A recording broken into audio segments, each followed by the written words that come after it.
Testing, testing, testing, testing.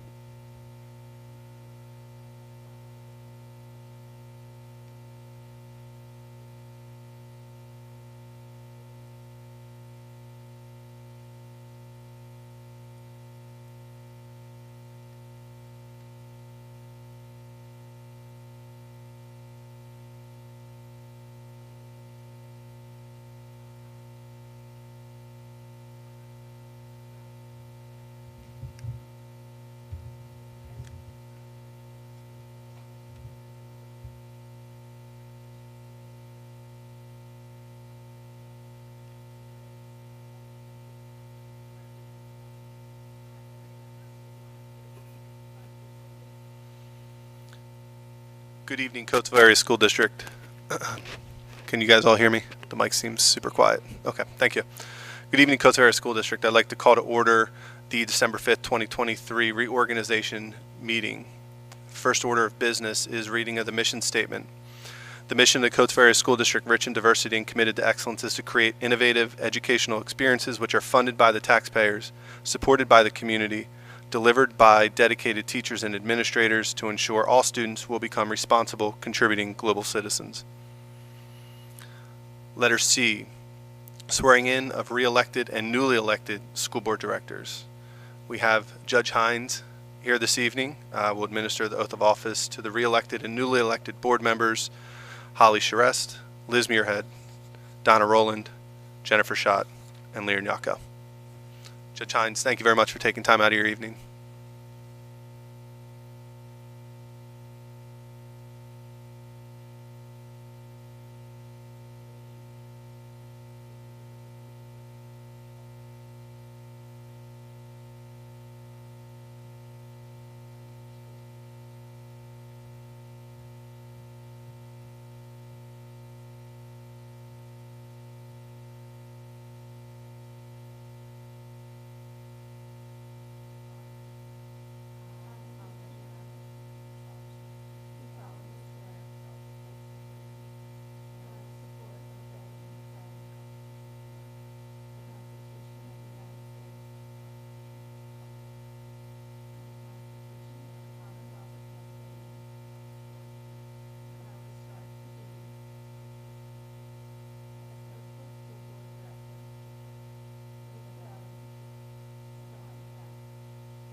Thank you, Judge Hines.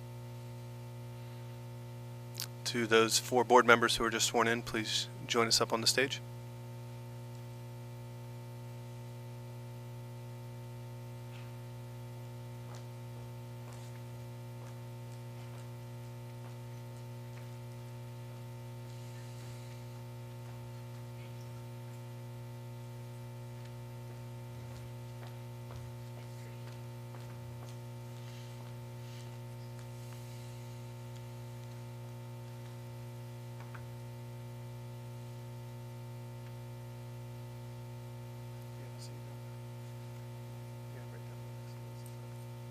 I think there's a chair at the end. You can pull that chair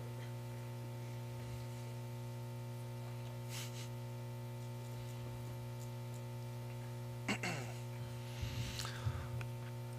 Letter 1D, advisement. This meeting was called for the reorganization of the school board under appropriate sections of Article 5 of the School Laws of Pennsylvania as amended. Public notice was given for this meeting in accordance with Act 93 of 1998, Section 1. By notice of the board secretary, board members are advised that all votes shall be regarded as roll call votes. Madam Secretary, can we call for roll, please? Liz Muirhead. Here. Donna Rowland. Here. Holly Charest. Here. Andrew Finkbonner. Here. Jennifer Schott. Ms. Schott is to be excused this evening. Lear Nyako. Here. Thank you. Now for a moment of silence and salute to the flag, please.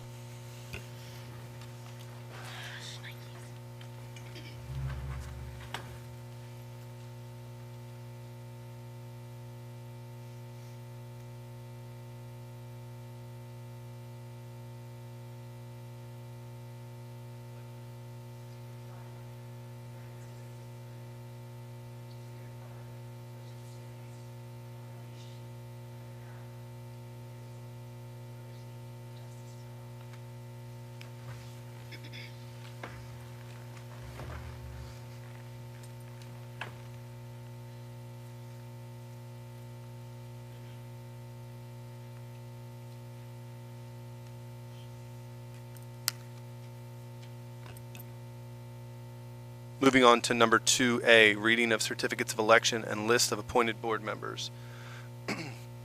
For the following board members, I will read the certificate of election. This pertains to Holly Charest, Jennifer Schott, Liz Muirhead, Donna Rowland, and Lear Nyako. Certificate of election. We, the undersigned members of the Board of Elections of Chester County, hereby certify that after tabulating the votes cast at the municipal election held on the 7th day of November 2023 in said county, it appears that Donna Rowland, Jennifer Schott, Holly Charest, Liz Muirhead, and Lear Nyako were duly elected to the office of School Board Director for your respective regions in Chester County. At this time, if we can give everyone that was elected a round of applause, please.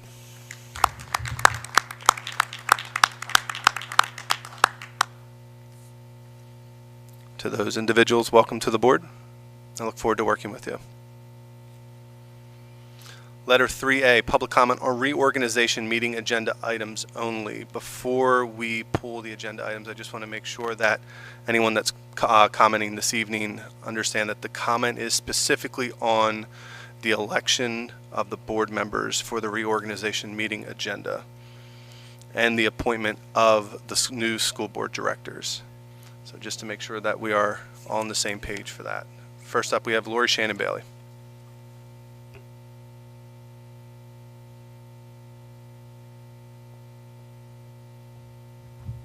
Thank you, Andrew, for clarifying what I could speak on. So, can I speak on the appointment of the president? Yeah, absolutely. Okay, Yep. Great. Thank you. I just want to be clear because I don't want to make a fool out of myself. So congratulations to you that were just elected or installed. Many of you I know. I've had conversations with many of you, so congratulations. I'm not here to make any comments about whether or not you will support my comments. Most of you know my agenda. My agenda is to support families who don't come to these meetings, families who have children that are struggling. These families look like me, and they are in need of a voice, and so I am that voice, and I will continue to be that voice. I will continue to hold each of you accountable. I will continue to remind you of why you were elected and why you and what you campaigned for. So please keep in mind of your own decisions to run. I would ask you also to consider electing Andrew Finkbonner as your president. Andrew has been someone, in my opinion, who is honest. He is an ethical person, and so I think he is the most experienced. You can shake your head, you can agree, you can disagree. He is the person that I think can lead this board into the many, many decisions that you all need to make on behalf of all of our students. Thank you. Thank you, Ms. Shannon Bailey. Moving on to number 4A, appointment of school board directors. Appointment of school board directors, Region 1, 2, and 3. Recommended action that the Board of School Directors appoint Stephen Wilson as School Board Director to fill the 2-year term in Region 1, Rebecca Harlan as School Board Director to fill the 2-year term in Region 2, and Robin Seagraves as School Board Director to fill the remaining 2 years of a 4-year term in Region 3. These were the only applicants in each region. At this time, I will entertain a motion. Motion.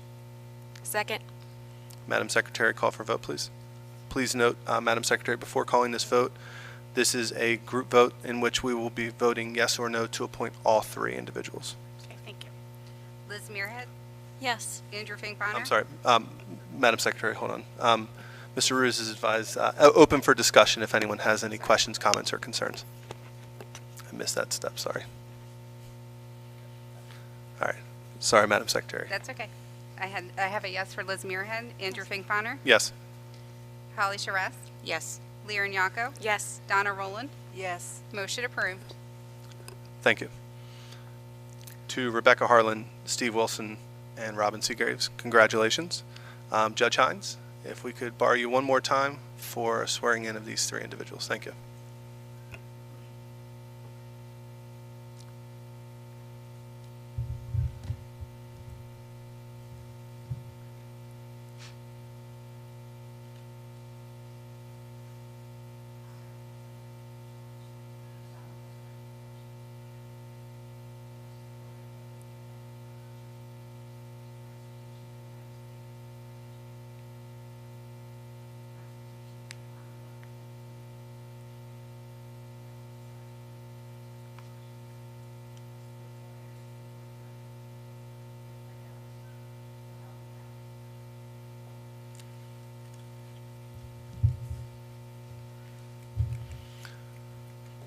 to all three members please join us up on stage?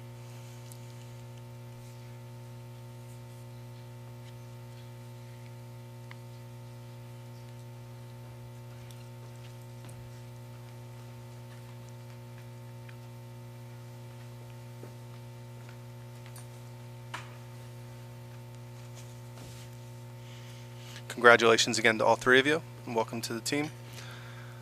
We'll move on to number 5A, the distribution of the board member list. Letter A, reading of the board member list. Reading up this list of all legally elected and appointed qualified board members in Region 1, which consists of Valley Township and the City of Coatesville, Holly Charest, Donna Rowland, and Steve Wilson. In Region 2, which consists of Callan and West Brandywine Townships, Liz Muirhead, Jennifer Schott, and Rebecca Harlan. In Region 3, which consists of East Fallowfield, West Callan, Salisbury Townships, Modena, and South Coatesville, Andrew Finkbonner, Lear Nyako, and Robin Seagraves. A round of applause to those new board members who have been joining us up here on the stage. All right, we'll move on to number 6, review of voting procedures. Reading of voting procedures by the temporary president. Voting procedures for reorganization meeting. The Public School Code of 1949 requires a temporary president to preside over tonight's reorganization meeting until a new president is elected. The temporary president may also be eligible as a candidate for board president. Therefore, any nominations in his or her favor are appropriate. The temporary president will entertain motions from the floor for nomination as a board president. No second is required for nominations. At the conclusion of the nominations process, nominations will be declared closed and a roll call vote will be taken with each board member announcing the name of the candidate of his or her choice for board president. It is appropriate and permissible for a nominee to vote for himself or herself. If more than 2 candidates are nominated and no one candidate receives a majority vote of the board, then the 2 candidates receiving the highest number of votes will be resubmitted to the board as candidates for board president. A second roll call vote shall be taken with each board member announcing the name of one of the 2 remaining candidates as his or her choice for board president. A candidate who receives a majority vote of the board shall be declared the president of the Board of School Directors for the Coatesville Area School District and immediately assume the chair for the balance of the reorganization meeting. Upon assuming the chair, the new board president will preside over the nominations for vice president. The nominations and elections process for vice president shall be identical to those followed for board president. Moving on to 7A. Actually, before I go forth, do any of my colleagues have any questions on the process that we'll be following? Any points of clarity that anyone would like to have cleared up before we move forward? I have 2 questions. Absolutely. So one is it required for nominees for president or vice president to have prior experience serving on the board? No. Okay. No. Okay, thank you. And then my second question is, given that Jennifer Schott was re-elected but has not yet been sworn in, is she eligible or ineligible to be nominated for president or vice president? Yeah, I'm asking the tough questions, sorry. I just want to be clear. Well, she's technically not eligible until she's sworn in. That's what I thought. Thank you. Thank you, Ms. Muirhead. Any other questions from my colleagues or points of clarity? All right, seeing none, we'll move on to 7A, elections of officers president. Letter A, election of president. I would like to nominate Andrew Finkbonner for president. Thank you, Liz. I'm going to read the motion first, and Go for it. I will entertain any nominations. Thank you. The temporary president will entertain nominations for board president. No second is required. At the conclusion of the nominations process, nominations will be declared closed and a roll call vote will be taken with each board member announcing the name of the candidate of his or her choice for board president. It is appropriate and permissible for a nominee to vote for himself or herself. At this time, we will entertain any nominations for president. So I've nominated Andrew Finkbonner. Are there any other nominations from my colleagues?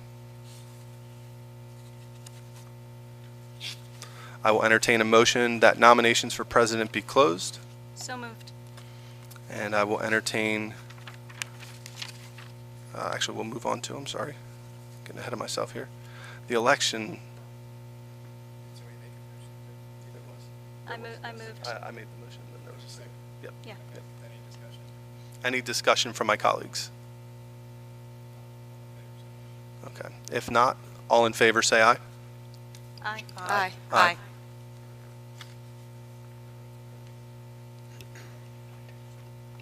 Roll call for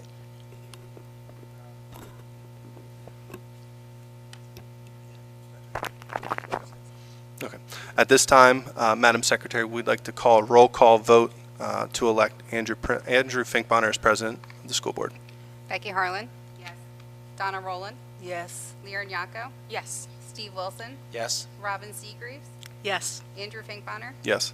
Liz Muirhead. Yes. Holly Charest. Yes. Motion approved. Thank you. To my colleagues, I greatly appreciate it. Thank you. All right, we'll move on to letter 8, election of officers for vice president.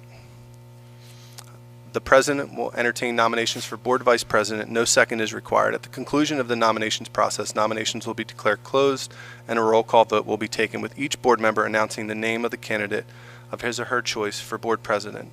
It is appropriate and permissible for a nominee to vote for himself or herself. At this time, we'll open nominees for vice president.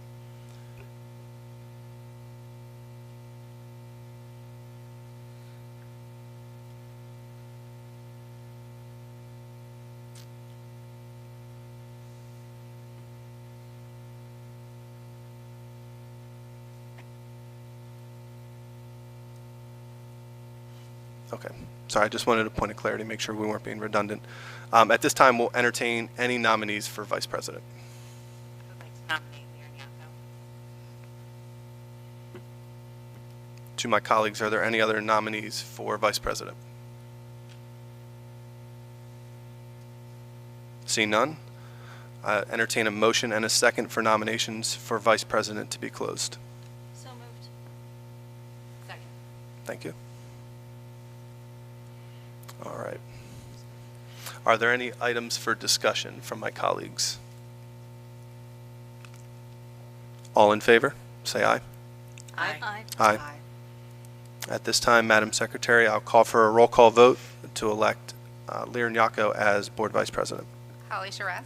Yes. Robin Seagreaves. Yes. Donna Rowland. Yes. Andrew Finkbonner. Yes. Liz Muirhead. Yes. Steve Wilson. Yes. Lear Nyako. Yes. Becky Harlan. Yes. Motion approved. Congratulations, Ms. Yako.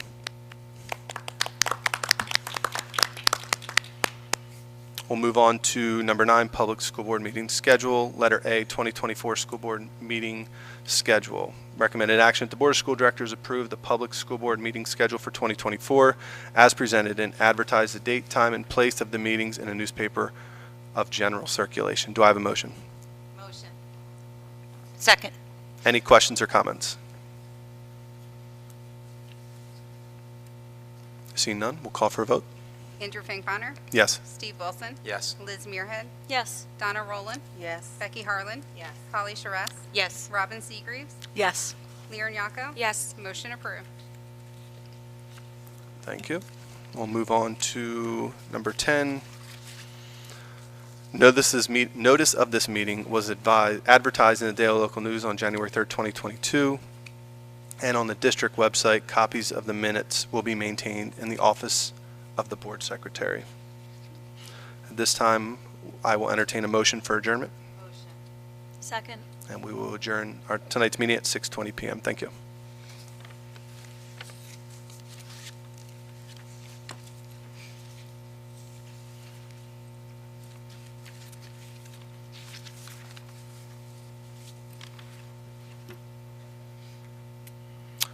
Before we jump into the formal business meeting this evening, do all the new board members have copies of tonight's agenda?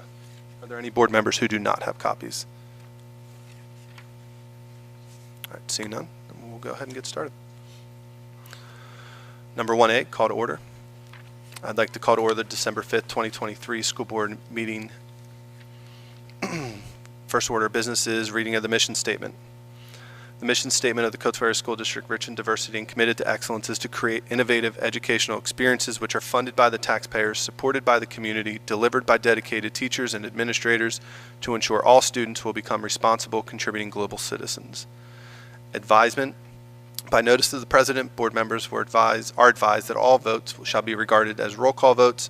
The minutes should also note that public notice was given for this meeting in accordance with Act 93 of 1998, Section 1.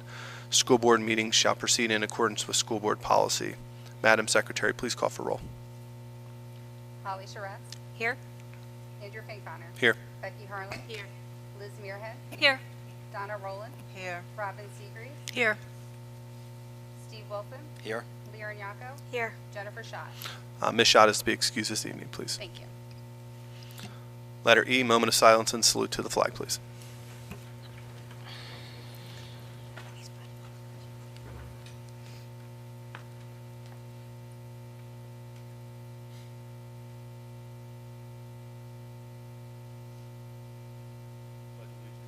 To the flag of the United States of America and to the republic for which it stands, one nation, under God, indivisible, with liberty and justice for all.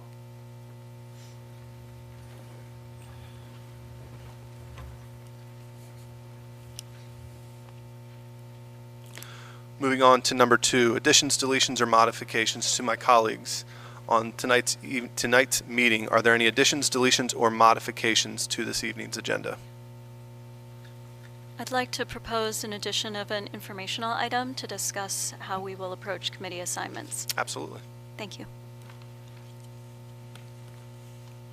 All right. Would you, Ms. Muirhead, would you like to add that as an informational item for discussion at the end of the meeting? Yes, I would. Thank you. Perfect. All right, so let the records indicate that at the informational items, we will have a discussion about how we conduct committee meetings going forward. Thank you, Ms. Muirhead. We'll move on to 3A, approval of the minutes. Recommended action, the Board of School Directors approve the minutes for the November 28, 2023 school board meeting, subject to any additions, deletions, modifications, or clarifications. Do we have a motion? Motion. Second. Any questions or comments? Seeing none, we'll call for a vote. Steve Wilson. Yes. Becky Harlan. Yes. Leah Nyako. Yes. Andrew Finkbeiner. Yes. Donna Rowland. Yes. Jennifer Schott. Oh, never mind. Holly Charest. Yes. Robin Seagreaves. Yes. Liz Muirhead. Abstain. Motion approved. Thank you. Moving on to number 4A, public comment on agenda items. The board has requested all persons making comment on agenda items to list their name, address, telephone number, and motion items on the sheet provided. There's a 3-minute time limit per person. The board does not take action or discuss items not appearing on the agenda. The board values public comments and wishes to convey that although board members cannot discuss items that are not on the agenda, they listen carefully and appreciate and value the input from the public. Lori Shannon Bailey.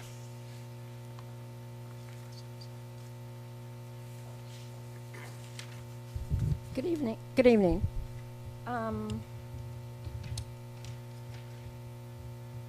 Looking at the bills to be approved, page 3 of 5, Robert Lee Jarvis, student support, other professional services, $40,000. I'd like to know whether or not this is connected to the district's equity initiative. It is. Thank you very much. I'd like to know in detail how many students were involved. Were there a cross number of a variety of students from demographics? $40,000 is a lot of money. Is this $40,000 in alignment with the contract that you all approved back earlier this year? And is it also in connection with the meeting that was held at New Life Church that I believe Mr. Jarvis attended? I believe that was last week. Would also be interested in any additional information that the board can give the public regarding its equity initiatives. Let's see here.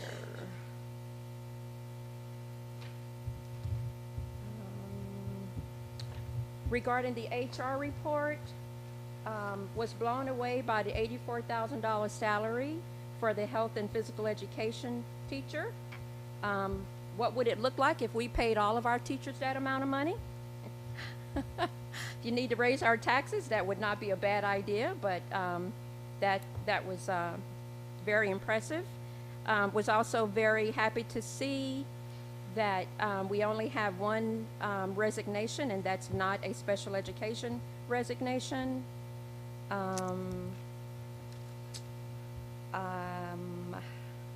I'm not going to talk about the extensive taxpayer dollars going to charter school tuitions. You all know how I feel about parents who send their children to charter schools.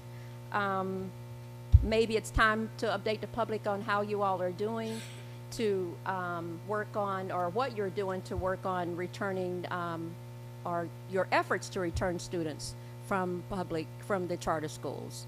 That would be a great update for the public. That's all I got. Thank you. Thank you, Ms. Shannon Bailey. We'll move on to number 5, Superintendent's Report. Dr. Van Born. Thank you. Good evening, Coatesville Area School Board and community. I am filled with gratitude and joy to celebrate this festive season with all of you. December is a month brimming with joy, filled with festive events that bring our families, friends, and school community closer together. One of the highlights of this season is the incredible talent showcased by our students. Over the next few weeks, we will have the pleasure of enjoying winter concerts across our schools, where our young musicians will undoubtedly fill the air with the spirit of the holidays and the season. Additionally, I am thrilled to invite you to witness the performances of our Meister singers right here at Cache this weekend. They'll be gracing the stage on Saturday, December 9th at 7 p.m. and Sunday, December 10th at 3:30 p.m. So be sure to get your tickets online today. You can check that out on the website. Looking forward to a new year, our school district is embarking on a transformational journey. We will initiate the redistricting process in preparation for the reconfiguration of our middle schools and the construction of our new elementary school. Simultaneously, the district equity study will be nearing its conclusion, with findings and next steps to be presented at a forthcoming school board meeting. This transparency ensures that our community remains well informed about the future of our schools as we strive for equity and excellence in education. Our dedicated team will also provide updates on the goals outlined of our district's comprehensive plan. As we bid farewell to 2023, I want to take a moment to express my heartfelt gratitude to the entire Coatesville Area School District community. Your unwavering support for our students, staff, and schools is truly remarkable. It's an honor and a blessing to serve this community, and I look forward to continued collaboration and growing in the coming year. As we enter the holiday season, I extend my warmest wishes to you and your families. May this time be filled with joy, warmth, and cherished moments. We will see you right back here in 2024, ready to embrace new opportunities and achievements together. Thank you. Thank you, Dr. Van Born. Moving on to 5B, important dates. Please note that the December 12th, 2023, 6 o'clock school board meeting has been canceled. We have a January 9th, 2024 at 6 p.m. committee meeting here in the auditorium, and January 23rd at 6 p.m. a school board meeting here in the auditorium as well. So again, please note that December 12th at 6 p.m. the school board meeting for that date has been canceled. We'll move on to motions, items for approval. Committee meeting action items considered routine will be enacted under one motion unless removed for separate action upon board request. The purpose of the consolidated motion is to expedite governing board action on all consent items which are not held for discussion. Items that have been held for discussion by the governing board will be enacted upon at the time the item is discussed. So to my colleagues, are there any items that you wish to have removed from consent agenda? I will request that we remove letters A, C, and D for roll call votes, just given that we have a lot of new board members that are on the board. Being mindful of their votes, I'd like to remove A, C, and D from consent agenda. Are there any other items to my colleagues that you wish to have removed from consent agenda? I'm sorry, before I open it up, let me explain what those items are. Letter A is financial statements, letter C is human resources report, letter D is human resources report addendum. So I will open up for any other items to be removed. Seeing none, I'll call for a motion for those items I'm sorry. Do we need a motion? Okay, I apologize. Yeah, understood. Got ahead of myself. I'm a rookie here. All right, so being that those items are removed from consent agenda, we will move to, So there is one item. yes. Yes, so we will entertain a motion for the items that are not being removed from consent agenda, which would be number B, under Finance, Memorandum of Understanding for CATA. Second. Madam Secretary, we call for a vote, please. Liz Muirhead, Yes. Becky Harlan, Yes. Robin Seagreaves, Yes. Andrew Finkbonner, Yes. Donna Rowland, Yes. Lear Nyako, Yes. Holly Sharef, Yes. Steve Wilson. Yes. Motion approved. Thank you. For the items that were removed from consent agenda, under Finance, letter A, financial statements, recommended action that the Board of School Directors approve the financial statements, bills, payables list as presented. Do we have a motion? Motion. Do we have a second? Second. Second. Thank you. Any questions, comments, or concerns? I just have a question as to whether this is the last time that we'll ever see a payment to Live-In Legal Group on the bills payable? Unfortunately, no, that will not be the case because we have carryover items that he is working on for Okay. our district. All right, thank you. Any other questions or comments? Seeing none, we'll call for a vote, please. Lear Nyako, Yes. Holly Sharef, Yes. Becky Harlan, Yes. Steve Wilson, Yes. Robin Seagreaves, Abstain. Liz Muirhead, Yes. Andrew Finkbonner, Yes. Donna Rowland. Abstain. Motion approved. Letter C, Human Resources Report. Recommended action that the Board of School Directors approve the resignations, appointments, new positions, leave of absence, transfers, change of status, and corrections as presented. Do we have a motion? Motion. Second. Any questions or comments?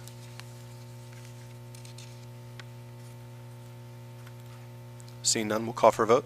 Lear Nyako, Yes. Holly Sharef, Yes. Robin Seagreaves, Yes. Andrew Finkbonner, Yes. Becky Harlan, Yes. Donna Rowland, Abstain. Steve Wilson, Yes. Liz Muirhead. Yes. Motion approved. Moving on to the final item removed from consent agenda. That's Human Resources Report Addendum, letter D. Recommended action that the Board of School Directors approve the resignations, appointments, new positions, leave of absence, transfers, change of statuses, and corrections as presented. Do we have a motion? Motion. Second. Any questions or comments? I just had a question because I think I've seen the details provided change so many times over the years. But to the point that Ms. Shannon Bailey made about the salary here, I'm just curious how many years' experience the new teacher being hired has. That's not provided in the details.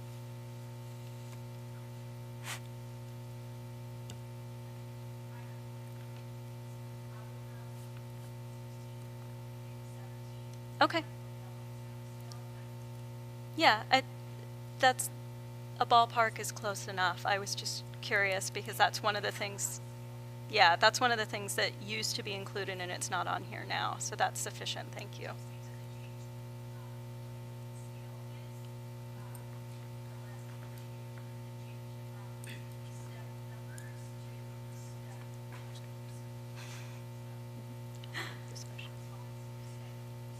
I'll have to refamiliarize myself with it. Thank you. Are there any other questions or comments? Yes. Do we know approximately how many people apply? Thank you. Thank you. Any other questions? Seeing none, we'll call for a vote. Donna Rowland, Abstain. Andrew Finkbonner, Yes. Lear Nyako, Yes. Steve Wilson, Yes. Liz Muirhead, Yes. Becky Harlan, Yes. Holly Sharef, Yes. Robin Seagreaves. Yes. Motion approved. All right, that covers us for our agenda items. We'll move on to 11A, public comment. The board has requested all persons making comments of public concern to list their name, address, telephone number, and topics on the sheet provided. There's a 3-minute time limit per person.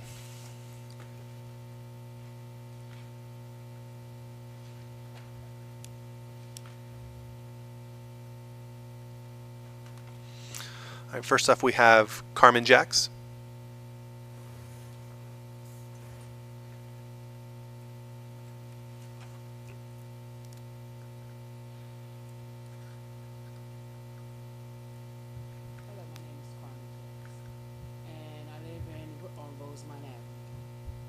issue that I have right now is there was an incident in the gym for wrestling.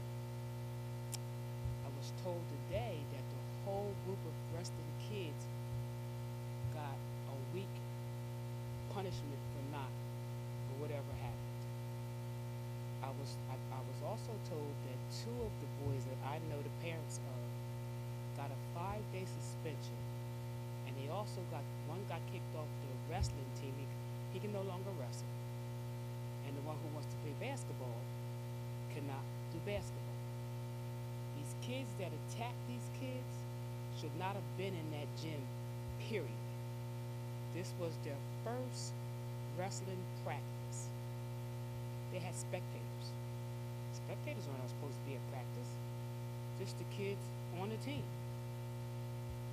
I was told today by one of the parents that the whole team got a week's suspension from practice because of these kids that don't even go to this school came and started some mess. Anybody else aware of that? I brought it to your attention because it's not fair. Thank you, Ms. Jacks.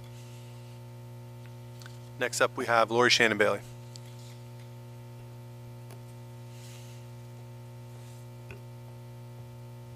So keeping in line with Ms. Jack's comments, I understand that there is language in the Code of Conduct that speaks to the action that the district took. I also believe that there's language that speaks to first offenses.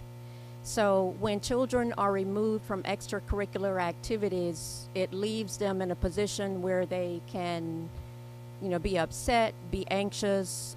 So I would ask that the administration look into whether or not these children had gotten into trouble before, and whether or not you would continue to consider, prior discipline, which is also included in the Code of Conduct. Liz, thank you for asking the questions that you ask. I'm sad to hear that we're going to be paying. I can't keep up with the number of solicitors that we have, but we are paying a large number of our tax dollars to solicitors, and so I'm looking forward to the day when one day we will be paying just a limited number of our tax dollars in attorney fees. We still don't have sufficient mental health staff and support for our district, at least not that I'm aware of. And so what would our district look like if we had more climate coaches, if you would, if we had more social workers? I don't even think we have a social worker. Do we? Can we get a report from the superintendent on the number of mental health support and services staff? Can we get that sometime within the next month or so after the new year? Can we get an update on the district's trauma-informed initiative? I believe when Brandon was on the board in November, he saw that the superintendent was writing down my question about trauma-informed initiatives, and he asked the superintendent to follow up with me on that question, and I'm still waiting. We all know that we have the highest trauma in Chester County, and it would be great to know where the district stands on whether or not we're going to be trauma-informed. Either we are or we are not. I'm going to leave it there for now. Thanks. Thank you, Ms. Shannon Bailey. Joyce Crawley.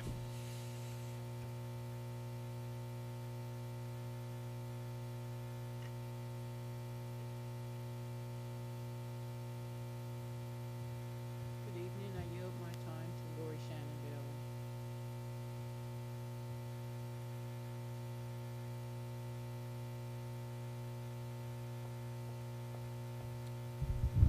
For you all that are new on the board, I would ask you to review the 2019 special education audit completed by Pennsylvania Department of Education. That would have been in December of 2019. It concluded that the school district was discriminating against Black, brown, and Hispanic children, and also children living in economic situations. I would also ask that you pay close attention to students that have IEPs. I would ask that you pay close attention to any prior audits. The public certainly should be aware of the most recent audit. I believe audits, special education audits completed by PDE are completed every 3 years. So we should have had an audit, I'm not sure, but I had asked the board in 2019 when I called the special education director, Dr. Clancy, and got the 2019 audit. I had asked the board to put that audit on the website so that the public could see it. Of course, they did not. So this is information that the public should be aware. When we think about equity, when we think about kids with learning disabilities, we know that many of our children are being left behind. So if you're serious about fixing our equity problem, if you're serious about being transparent, if you're serious about making sure that no child is being left behind, especially those children that are not being supported, and those children that are struggling, and those children that perhaps could be raising themselves, you all know who they are. Please communicate with the public.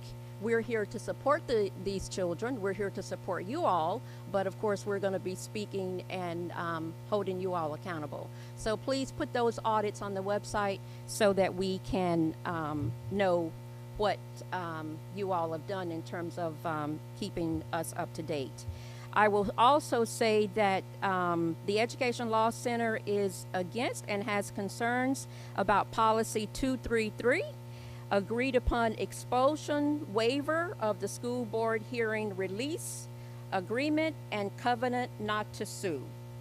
Considering two of you have, well, at least one of you now, the other one is not here, have previously sued the school district, this policy appears to be in conflict with students and parents' due process rights. Another concern is parents and families may not understand the ramifications of this policy. Thank you. Thank you, Ms. Shannon Bailey. Move on to number 12, informational items, and Ms. Muirhead, I'll turn it over to you. Thank you. I know we have a committee meeting coming up as our next formal meeting of the board. Previously, the way that committee meetings had been done for the past few years had been with small groups of 3 board members per committee, as opposed to a larger committee or a committee of the whole. That, I think, if I go back even further, there had been a different approach taken that I felt like encouraged more public discourse and more engagement, and it also involved more public discussion of committee items. And that was an approach where the committee meeting is actually where the members of the committee would have dialogue with the administration about the items on the agenda. And I wanted to encourage an approach, whether it's through a committee of a whole or through smaller committee groups, where that actually takes place in a public committee meeting as as part of the process, so that the public can see the committee at work and see the board members getting the information that they need to make informed decisions to push items to the full board agenda. Wanted to see what other thoughts board members had on that. Thank you, Ms. Muirhead. So the floor is open to everyone. I will absolutely unequivocally agree with you. I feel that committee meetings should be workshops, and that's not only a workshop with the administrators but also with our community, with open dialogue. So I couldn't agree with you anymore. I'm one person. Obviously it's something that would have to be addressed through policy change, with some adjustments to the way that our policy reads for those meetings. But I will open it up to others to share your insight. This is an opportunity to share what you believe in terms of an approach going forward should be for our committee meetings. Mr. Fangbonner, if I may, I would just like to say that I probably, not probably, but I would say I would agree with you. I think that would be a great approach. And I feel this way because I think our community is an untapped resource. We can find probably some good ideas out there if we encourage dialogue between our community members, board, and administration. And then that could show, can prove to our committee, to our community that, we're a board that wants to engage with them and try to problem solve. So, thank you. Thank you, Ms. Shrest. Anyone else? Yes, Mr. Finkbonner, I definitely agree. More open dialogue for the public, and if at all possible, in a more intimate space would be fantastic, if that's something on the table or not, where we're closer to the people and we can interact directly with the admin who, might be involved in a decision that we're making. To that point, we actually used to have committee meetings in the Cash Library. So there was actually a semicircular table, and there were still rows of chairs for the public, but it enabled a much more open dialogue. We didn't have these lights shining in our eyes, making it hard to make eye contact with the people from the community who chose to take time out of their evening and engage with us. So that Rome wasn't built in a day, but that was a much more enjoyable committee meeting experience if we go back 15 years. So was it done as was it done where, like, on Tuesdays, finance and education met, and then I'm just saying, and then on Thursdays, operation and policy met? Was it just done all at once? So you're making me reach really far back in the archives. I believe that we did all of the committee meetings in one night, but I don't think they were committee of the whole. I think that they were still smaller groups, and if I remember correctly, the 3 or 4 board members who would be on that committee would actually sit at the semicircular table with the administration, and the other board members would move to the audience with the community members and then move back to the table when it was their committee. So it was this kind of fluid movement where board members who weren't actively part of that committee were present and part of the community that was taking it all in. I kind of like that idea better.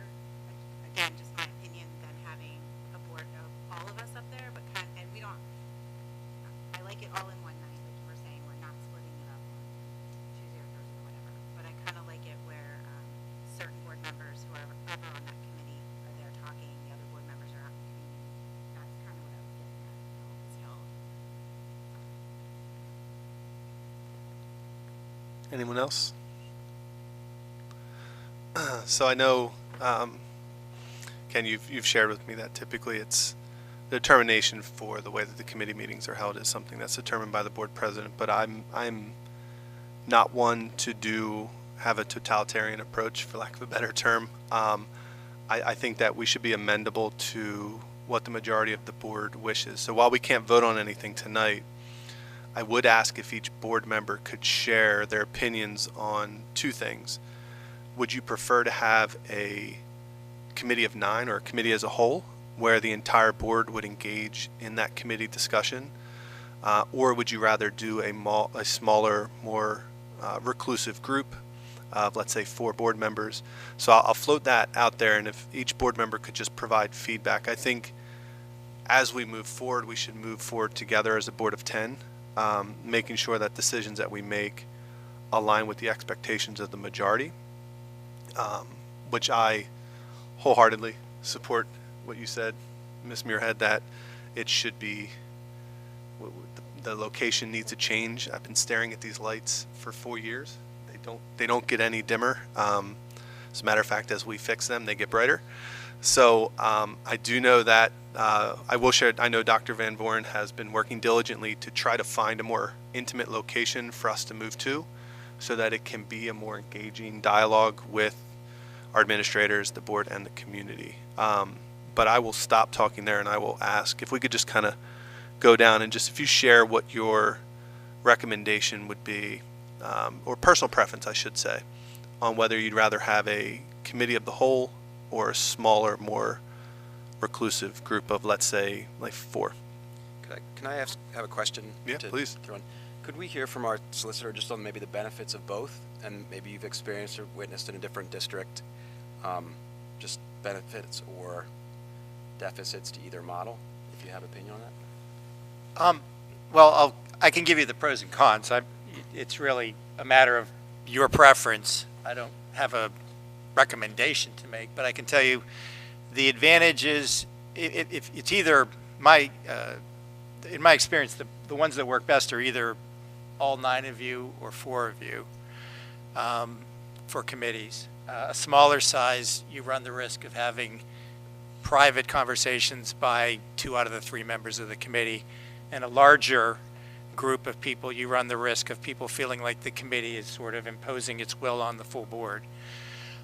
So the advantages to having 9 are that you get all 9 board members' input on each topic, whether it's finance, facilities, policy, or whatever. The disadvantage is it doesn't necessarily allow board members to give the same amount of attention to certain topics. What tends to happen with committees of the whole is they tend to focus more on the immediate things that have to get done right away, like facilities or finance or bills, and things like policy kind of tends to languish a little bit. That's been what I've seen, but again, it is sometimes helpful to have some boards do a hybrid. They'll do a committee of the whole for some committees and a smaller committee for others, or if there's a particular committee that they want to make sure gets focused, they'll do that on a separate night. Thank you. I would say I like the smaller, how Liz described it, where the whole board was here. However, if it was finance, the people that sat, the board members that were on the finance were wherever, and the other board members were in the audience, and it kind of flowed. So that's what I like. I think I'm leaning into that same model, and just to add to what's been said, I know I certainly would have more to weigh in on in education and policy, just to focus in on the board member strengths, where each of us might have different areas of expertise more so than others, and that might just bring out more weight from each board member. I guess we can keep going down the line here. I want to echo what Steve said. I feel like leaning into our strengths and focusing on committees where we have insight, expertise, would be more beneficial than spreading ourselves too thin and having to manage everything. And the thing that our solicitor said that really struck me was this idea that there are things that are important but not urgent, like there may be a policy. Ms. Shannon Bailey, you highlighted a policy that you have concerns about. If we have, finance issues or operational issues, facilities issues, those are going to be the urgent issues, yet there might be an important policy that needs review. If there's someone whose focus is the policy committee, they'll still make sure that happens. So I like that smaller group of 4 approach. If I'm understanding, it's new, but I do think too that, we're a board of 9, but I think 9 would be too much at one time. So maybe just focus on the smaller group and the, whatever is the issue is at that time. So more of a smaller group. Flip the ball down to the other end. Back to the beginning. My turn. And the hybrid is definitely interesting to me. I feel like finance has so many different parts coming into it from all the areas of different committees we spend money in. That might be one that maybe you could have as a whole, and then split the others up into the smaller groups. And we could spend a lot more time in having public dialogue. Maybe we can get rid of the automatic special board meeting every single time we have a committee meeting. Just an idea.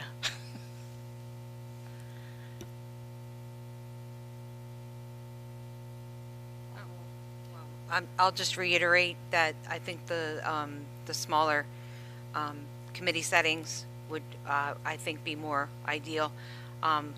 Again, allowing for better opportunity to collaborate with community input, which, like I said before, currently is an untapped resource, and I think we need to really hone in on feedback from the community. So, And I think everybody knows how I feel. I stood down there and said I didn't understand why we did prep sessions, because there was no real conversation up at committee meetings. So I'd like to see more dialogue happen in those committee meetings where the public is involved.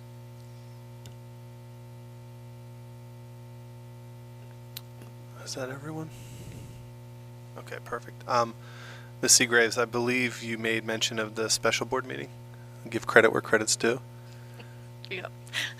The good thing is, and correct me if I'm wrong, Dr. Van Vorn, when we approved our meeting calendar after the reorg, that meeting calendar does not include special board meetings after the committee meetings. So- Correct. We did remove every special board meeting with the idea that, in fact, if there is something special going on, that we could reinstitute it that evening. Thank you, Dr. Van Vorn. So, Ms. Seagraves, that problem solved. Awesome. Any other questions or comments regarding anything that hasn't been said, any feedback provided regarding the approach for committee meetings moving forward? I think in summary, there's a very good idea that's on the table for consideration. The majority of the board supports it. And from a location perspective or locale perspective, I do know that Dr. Van Vorn is looking to find a more intimate location, so I think we'll be able to address both issues at the same time. Any other questions or comments? All right, I have a well, question, but Yep. it's not related to the committee thing, so I won't Go for ask it unless we're finished with our committee conversation. I don't see any other Okay. additional input, so Okay. the floor is yours, Ms. Rest. Okay, so just quickly, I just wanted to circle back to what community member Ms. Jacks was bringing up regarding an incident that occurred during wrestling practice. She mentioned something about 2 students who don't even attend our schools being there and possibly being instigators of whatever took place. If that is true, then I'm concerned how these individuals were able to access our facilities if they are not students here. Is there any way we can get some follow-up on that? Just because I'm concerned of it being a safety issue. I can give you follow-up on that. However, this is not information that I can share because there are students involved. Any other questions or comments or additional items under informational items? Seeing none, I will entertain a motion for adjournment. Second. Our meeting is adjourned.